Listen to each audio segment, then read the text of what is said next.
Hoy en nuestro segmento de debates y soluciones en Acción 10 en la mañana conversamos con un experto sobre el rol de la oposición frente a posibles reformas constitucionales y electorales y frente a los últimos acontecimientos en nuestro país. Y estamos en línea con nuestro invitado, Willy. Víctor Hugo Tinoco, ex vicecanciller, nos acompaña esta mañana. Bienvenido y gracias por estar aquí con nosotros. Buenos días, Joseph. Buenos días, Willy. Mucho gusto estar con ustedes. Gracias por la invitación y un saludo a toda la amplia audiencia del Canal 10. Víctor Hugo, ¿qué opina sobre lo recientemente dicho por el canciller ante la gente de la ONU y también sobre las propuestas de reforma electorales? Hay quienes dicen que no es bueno reformar la Constitución y hay quienes están proponiendo precisamente que se reforme, por ejemplo, la reelección presidencial continua, entre otros aspectos. Esto sumado a lo que coyunturalmente hemos estado viviendo y es la propuesta del gobierno de la cadena perpetua. Dicho sea de paso, esto han dicho algunos expertos que puede ser aprovechado para otro tipo de reformas que puedan perpetuar en el poder al actual gobierno. ¿Qué análisis le merece esto?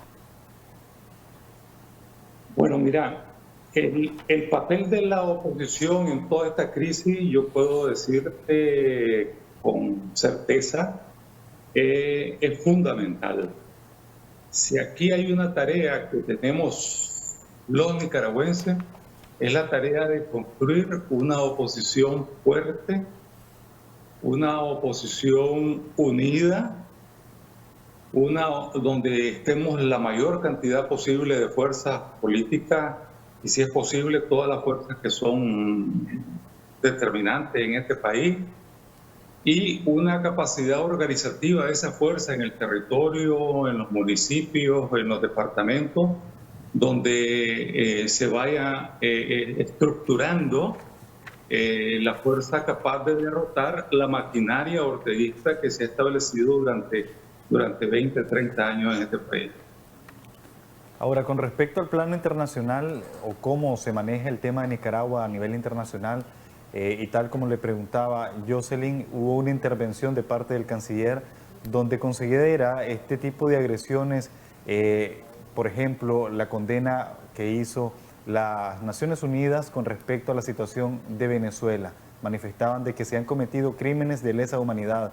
¿Hay temor de parte de Nicaragua de que también se le califique de esta misma manera por los hechos acontecidos durante el año 2018 y lo que ha venido pasando hasta la fecha? Mira, sin duda que para el gobierno de los Ortega Murillo, la acusación de haber cometido crímenes de lesa humanidad no está muy lejana, ni está muy retirada de la realidad. Hay que ver que de hecho ya un organismo internacional como es la OEA, ¿verdad? Y el GIEI y el MECENI en sus reportes sobre Nicaragua manifestaron que habían características de crímenes de lesa humanidad en Nicaragua. Es decir, que por parte de los órganos especializados en derechos humanos de la OEA, eso ya está prácticamente establecido y demostrado. Lo que faltan son los pasos donde esto pueda ser reconocido por la Asamblea General de la OEA, por la Asamblea de Cancilleres, y ver qué medidas se van a tomar frente a esta situación. Es decir, no es extraño que lo mismo que se le está diciendo a Maduro se le diga a Ortega. Entonces, los Ortega Murillo, con el viejo discurso cansado y gastado del imperialismo, etcétera, como si el enemigo de los nicaragüenses estuviera en el exterior, cuando el enemigo de los nicaragüenses fundamentalmente está aquí adentro, son los que son dictadores, son los que son autoritarios, son los que son intolerantes, son los que mienten sistemáticamente, ¿verdad? Y mientras odian, viven hablando en público de amor, como hace la señora Rosario Murillo. Esto hace que esta gente esté en una situación sumamente difícil. El pueblo nicaragüense sabe que el enemigo está ahí. Aquí no hay nadie esperando una invasión externa, una agresión externa. Aquí el agresor ya está adentro, el agresor está en el Carmen, ¿verdad? Y no solo están agrediendo, reprimiendo, no solo tienen centenares de presos políticos, tienen 100 y pico de presos políticos ya, ¿verdad? Tienen decenas de miles de exiliados a los que no les permiten retornar con seguridad porque no crean un mecanismo serio para que la gente retorne. Entonces ellos están en una situación totalmente difícil, y el pueblo nicaragüense ya sabe que su enemigo está aquí adentro de Nicaragua, no está afuera, no está en el imperialismo abstracto, ¿verdad? El cuento ese de que los Estados Unidos están detrás de lo de Venezuela, que los Estados Unidos están detrás de lo de Nicaragua, no es el pueblo nicaragüense. Los Estados Unidos no están jugando más que el mismo papel que han jugado siempre en la historia de Nicaragua.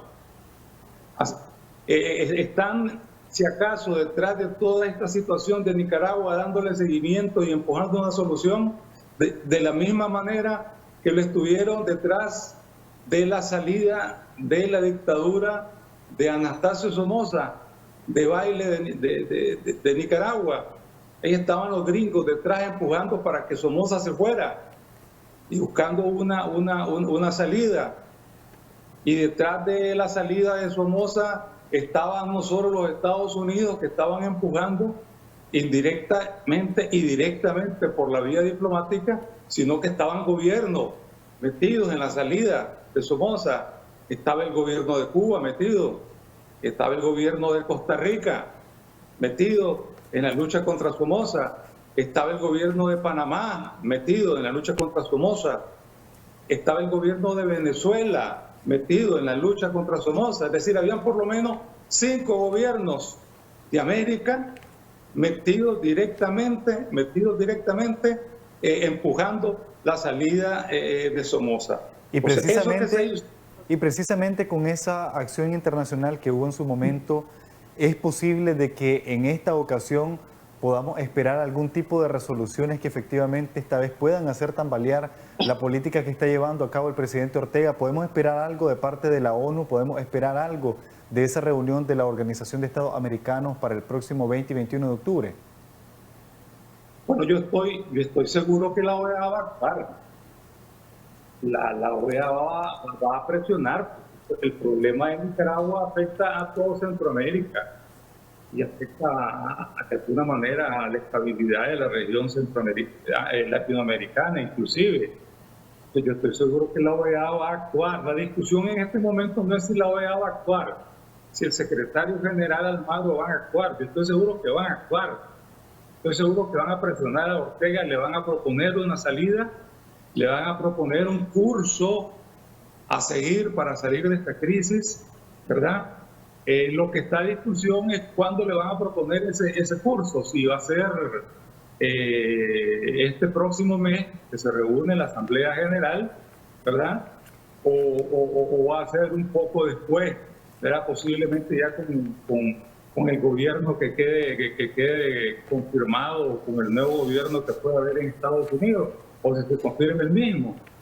Entonces ahí la OEA, no tengamos la menor duda, va a estar metida de lleno, presionando a los Ortega Murillo para que le den salida a esta situación.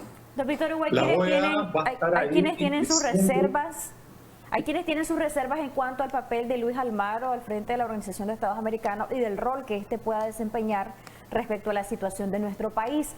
¿Usted considera que se puede confiar en un Luis Almagro cuando a veces su discurso es bastante cambiante?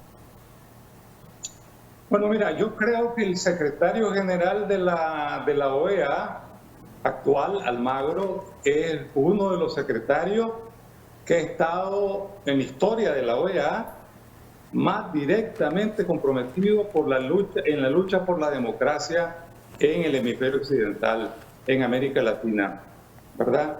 Es decir, Almagro tiene algunos criterios cambiantes, más que por Almagro mismo, creo yo, porque Almagro de alguna forma es un funcionario que está sujeto a presiones y a señalamientos de todos los gobiernos de América Latina, ¿verdad? Y así como podrá decirle algo, el gobierno de Ortega Murillo lo presiona y seguramente lo presionan otros gobiernos como que puedan considerarse cercanos. Ya prácticamente casi nadie puede considerar cercano a los Ortega Murillo. Lo presionan, entonces Almagro es un poquito en ese sentido tiene que buscar un cierto equilibrio, eso hay que entenderlo. Pero yo creo que Almagro, como funcionario diplomático, tiene las características para empujar una salida. No necesariamente va a ser él solo. Se podría crear una comisión, ¿verdad? Una comisión que se encargue de ver cómo negocia con los Ortega Murillo la salida. La ventaja es que en esta situación, teóricamente, la salida está bien clara. Está bien claro que lo que se necesita en Nicaragua son elecciones libres, elecciones transparentes, ¿verdad? Que hayan cambios en el Consejo Supremo Electoral, que hayan cambios en todo el sistema electoral hacia abajo, en los CED, en los CEN, en las juntas receptoras de votos, ¿verdad? Que hayan observadores internacionales, ¿verdad? Y que haya las libertades en Nicaragua para poder hacer campaña. ¿Es sano, Obviamente, Víctor Hugo, reformar la Constitución? Muchos tienen sus reservas en cuanto a esto. Yo creo que eso, en mi opinión, no va a estar muy al alcance para este periodo que va de aquí al 21, ¿verdad? A lo mejor pudiera hacerse, pero yo lo veo bastante complicado. Yo creo que vos podés hacer los cambios fundamentales en este país, ¿verdad? Sin necesidad prácticamente de reforma constitucional. O sea, tener un Consejo Supremo Electoral de gente honesta, ¿verdad? Que van a decidir y van a contar bien los votos, que cambie la estructura del Consejo Supremo Electoral, que invite a los observadores electorales internacionales, que venga la OEA, que venga la ONU, que venga el Centro Carter, que venga la Unión Europea y que todo el mundo pueda moverse en el territorio nacional libremente. Eso no necesita ninguna reforma constitucional, ¿verdad? Para hablar de algunos de los temas que habría que cambiar. Y con el tema de la reelección, con el tema de la reelección continua en nuestro país, ahí sí se necesitaría. Y sumado a esto de la reforma constitucional, muchos han dicho que la propuesta del gobierno de la cadena perpetua puede ser aprovechada para juzgar a opositores y someterlos a condenas de cadena perpetua, o bien para postergarse más tiempo en el poder. Algunos incluso hasta han especulado que esto puede llevar a que el presidente y su gabinete de gobierno busquen la manera de que no hayan elecciones en el 2021, que éstas se puedan postergar con el fin de seguir en el poder. ¿Qué opina usted?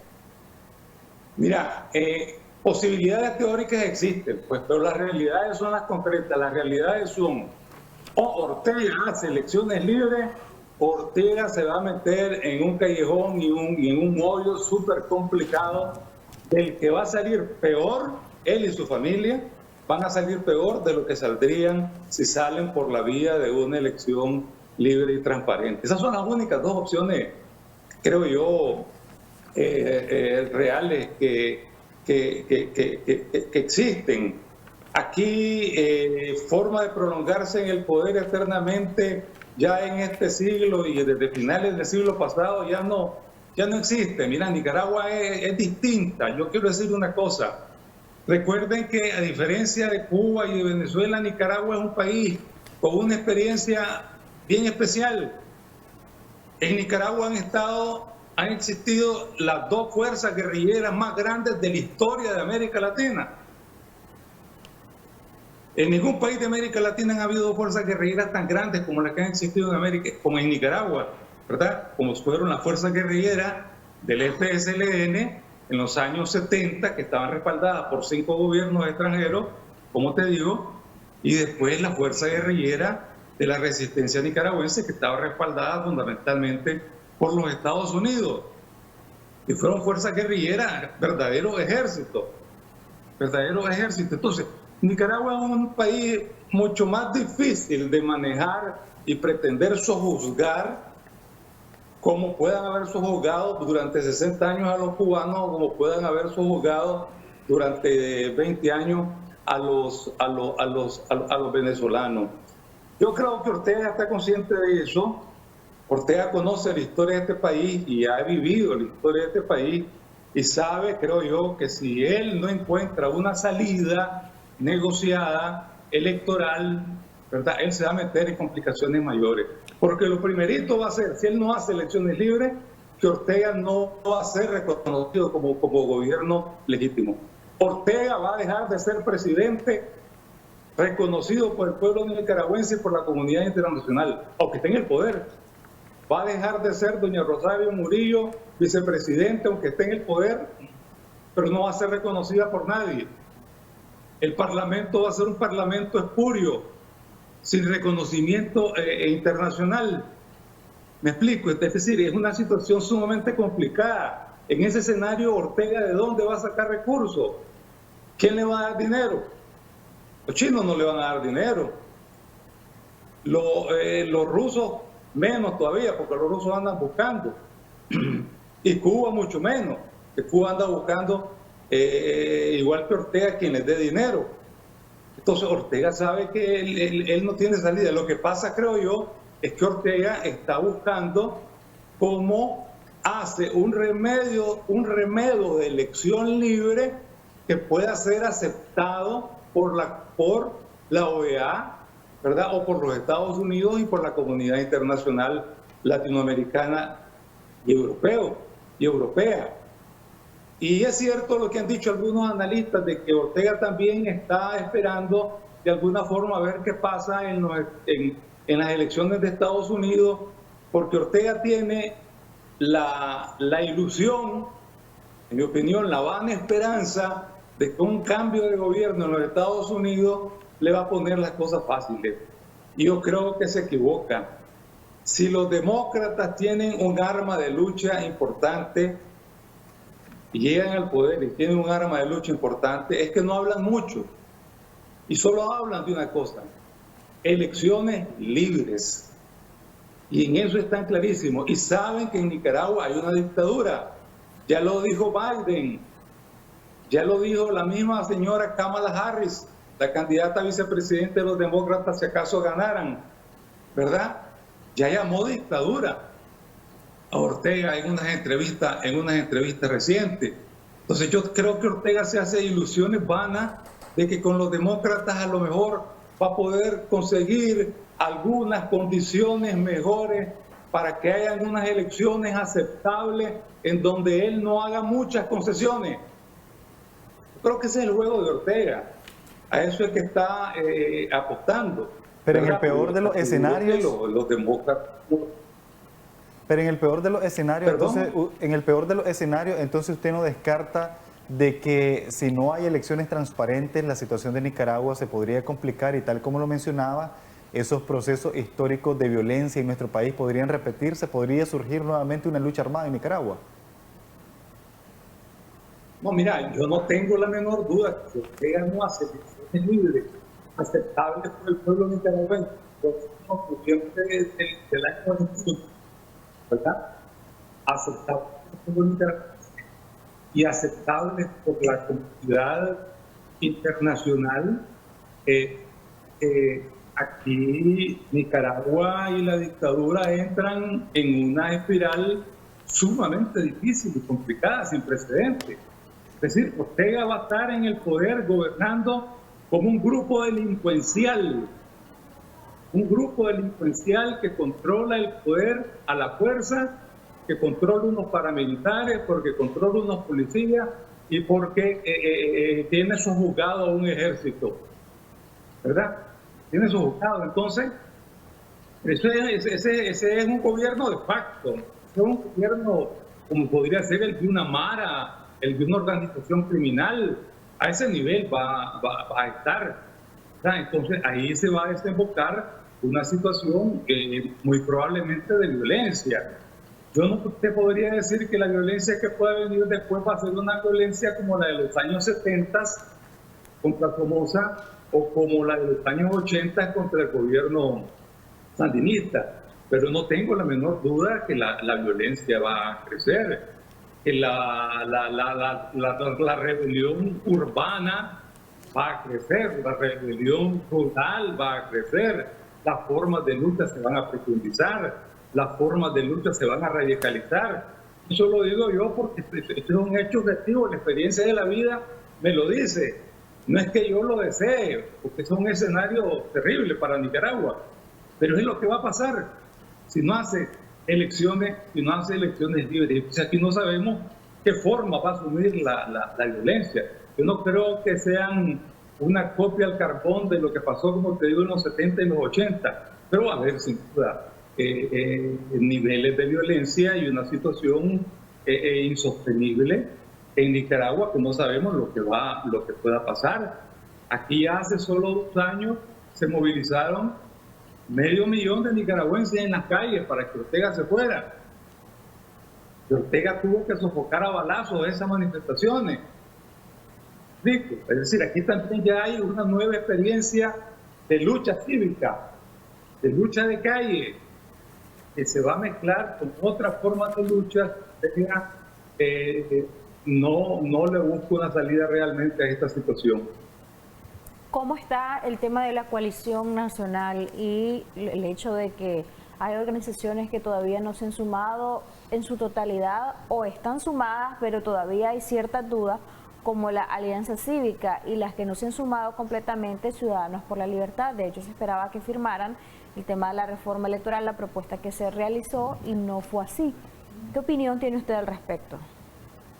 Bueno, mira, yo soy muy optimista con el avance que ha venido teniendo la coalición nacional. A pesar de la diversidad, a pesar de lo complejo que es poner de acuerdo a partidos políticos tradicionales, partidos políticos nuevos, organizaciones de sociedad civil, ONGs, movimientos sociales, movimientos gremiales, movimientos feministas, etcétera. Yo creo que aquí se ha logrado un alto nivel de acuerdos, un alto nivel de consenso, un alto nivel de cohesión en esta coalición.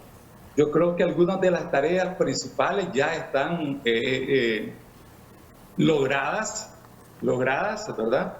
Yo había sugerido a los que no están, prácticamente el que no está solamente es S4L, que había que buscar cómo integrarse pronto a la coalición, para que ellos pudieran participar en el proceso de discusión, en el proceso de aprobación y de estructuración de cómo serían los mecanismos que faltan determinar en la coalición. Mira, la coalición nacional ya tiene un órgano nacional que lo representa, ya tiene órganos departamentales y municipales que se van desarrollando y van creciendo rápidamente. La coalición ya tiene unos estatutos, la declaración ya tiene prácticamente un programa de país que todavía no lo ha presentado, pero eso prácticamente ya está cocinado. Yo no creo que S4L en eso tenga grandes problemas, en la visión de país. Después, la coalición ha logrado más recientemente ya la aprobación de las electorales. Eso es sumamente importante, porque la reforma electoral que piden los nicaragüenses y que mandan ahora al exterior es la que la comunidad internacional va a recibir como la demanda de cambios electorales que piden los nicaragüenses, ¿verdad? O sea, los nicaragüenses piden obviamente primero que se creen condiciones para que hayan elecciones, condiciones de ser fuera presos políticos, fuera represión, ¿verdad? Que se aleguen los policías de las calles, que dejen que la gente se manifieste, que busquen cómo hacer cosas útiles para el país los policías, ¿verdad? En vez de estar protegiendo nada más los intereses de la familia Ortega Murillo, cómo regresan los exiliados, ¿verdad? Y con esas condiciones ya simplemente se va procediendo a un proceso más normal y más razonable. Ese es el escenario mejor para Nicaragua y ese es el escenario mejor para los Ortega Murillo. No tienen otro escenario mejor ellos prácticamente. Con el caso de los otros partidos políticos existentes, ¿no ha habido ningún interés o a la coalición no le interesa, por ejemplo, el caso de el Partido Conservador, el caso de APRE, el caso de Alianza Liberal Nicaragüense? Mira, yo creo que hay algunos de estos grupos que han estado con una actitud, que han estado expectantes de que las cosas van a seguir igual que antes. ¿verdad? Y no han buscado ni siquiera acercamiento, pues, ¿verdad? Entonces, es porque ellos todavía están esperando que el viejo juego político donde Ortega manda y los otros zancudos recogen la migaja va a seguir, ¿verdad? Entonces tienen todavía una mentalidad de zancudear, una mentalidad prebendaria. Yo creo que ese por él es distinto, ¿verdad? Ellos lo que tienen es otro tipo de problemas, ellos lo que tienen sus problemas con el PLC, sus problemas con otra fuerza, pero han estado hechos cerca de la coalición. No creo que tengan problemas con estas reformas electorales mayormente, pues, que insisto, ese es un gran paso. Ya la comunidad internacional sabe lo que la coalición nacional, lo que la oposición, el pueblo nicaragüense quiere en términos de reformas electorales. Ya para finalizar, ¿verdad? don Víctor Hugo, hablemos de compromiso, de ese compromiso de las organizaciones opositoras para quienes se identifican con ustedes, los opositores. En este caso, a veces se nota como que más bien dentro de la coalición, estas organizaciones opositoras quieren medir fuerzas y ver quién manda más o quién está a cargo del paquete completo. Y esa impresión también ha dado de parte de la Alianza Cívica, a esta organización política muchos la consideran que prácticamente es un poco divisionista o que prácticamente está peleando, es una lucha de poder interna. ¿Cómo usted interpreta estos comentarios y cómo respondería a ellos? Mira, en el caso de Alianza Cívica, decirte que lo que ha habido es un problema más bien interno de la Alianza Cívica. Ellos tienen ahí dos corrientes, una corriente que está por estar en la coalición y una corriente que está por salirse de la coalición. Creo que ha ido perdiendo terreno la corriente que se quiere salir de la coalición. Eso es lo que ha hecho que la Alianza Cívica se vea un poco como trastabillando, ¿no?, en sus posiciones. Sin embargo, las cosas fundamentales las han hecho. Firmaron las reformas electorales como parte de la coalición nacional, y eso es sumamente importante. En el resto de fuerzas de la coalición, lo que ha habido es una especie de, al inicio, una especie de que había posiblemente alguna gente que pensaba que iban a poder dominar la coalición, ¿verdad? Y iban con esa ilusión, ¿verdad? A lo mejor el PLC en un primer momento tenía una idea de que podían dominar, controlar todo, y quisieron imponer cosas, y ahí fue donde se produjo una crisis de que había un problema de que querían ser hegemónicos los del PLC, pero eso se resolvió, se discutió, se platicó, el PLC entendió, y ya se han aprobado mecanismos para que no exista en la coalición la hegemonía ni el dominio de nadie. Ahora las cosas se tienen que resolver primero por consenso. Y si no hubiera consenso en algunas cosas, ¿verdad?, entonces procedes a un sistema de votación por sectores. El sector de los partidos políticos por un lado y el sector de la sociedad civil, ¿verdad?, y de los organismos gremiales por el otro. Y tanto en el sector político tendrían que aprobar la posición con 3/4 de miembros, 3/4 de miembros, ¿verdad?, como en el sector de la sociedad civil tendrían que aprobar también las decisiones con 3/4 de miembros. Es decir, ya con ese sistema que acaban de aprobar recientemente en la coalición nacional, no hay forma que hayan hegemonías de nadie. No hay forma que hayan hegemonías de nadie. Y ahora solo quedan las dos grandes tareas. Hay que terminar de definir bien el mecanismo de la representación joven, que es una cosa ahí que no se ha podido destrabar bien. Terminan de definir eso y después pasan, que en mi opinión es la última gran tarea que tiene la coalición, ¿verdad?, como coalición, que es definir cuáles van a ser los mecanismos para seleccionar a los candidatos, que tienen que ser mecanismos que ya no es el dedo, son mecanismos democráticos, sistemas de consulta, sistemas de encuesta, diferentes formas democráticas que ayuden a tener buenos candidatos que nos ayuden a derrotar abrumadoramente a la dictadura Ortega Murillo. Muchísimas gracias por habernos acompañado, Víctor Hugo Tinoco, y hablar sobre amplios temas en cuanto a lo que refiere a Nicaragua en el plano internacional y también sobre el papel de la oposición en nuestro país.